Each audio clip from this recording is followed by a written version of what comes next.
আসসালামু আলাইকুম। কেমন আছেন সবাই? আশা করছি সবাই ভালো আছেন এবং সুস্থ আছেন। কেমন হয় বলুন তো? ২০০-২৫০ টাকার এই যে কোকো বলটা আমি বাড়িতে মাত্র ৳২০ খরচ করে বানিয়েছি এই চালের বস্তাটা দিয়ে। এই যে আমার মানি প্ল্যান্টটা মাশাআল্লাহ এই বৃষ্টিতে অনেক ভালো গ্রো করেছে। এখানে একটা ৳২০ চালের বস্তা নিয়ে নিয়েছি।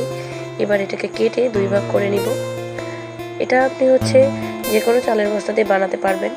গ্রামের বাড়িতে এখনো এই যে চটের বস্তা যেটাকে বলে এটাতে চাল আনা হয়। আমাদের যেহেতু নিজেদের ধান হয়, কেনা হয় না এভাবে বস্তায় চাল, সেজন্য আমি একজনের কাছ থেকে ৳২০ দিয়ে দুটো কিনে নিয়ে এসেছিলাম বস্তা। একটা এভাবে কেটে একটা সোজা ডালের সাহায্যে বা বাঁশ যদি পারেন আপনারা একদম সোজা, তাহলে আরও ভালো হবে। আমার যেহেতু সোজা বাঁশ আমি পাইনি, কাঠটা একটু বাঁকা তেড়া, তার জন্য আমার এটা পেঁচাতে খুব একটু বেগ পেতে হয়েছে। এভাবে পেঁচিয়ে পরে দড়ি দিয়ে না বেঁধে নিলে এটা থাকছিল না, খুলে যাচ্ছিল বারবার।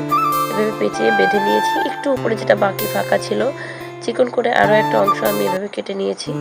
কেটে এবার বাকিটুকু মুড়ে নিচ্ছি। এই চালের বস্তার যে জিনিসটা কোকো ফলটা, এটা খুবই ভালো করে মানি প্ল্যান্ট গ্রো করার জন্য।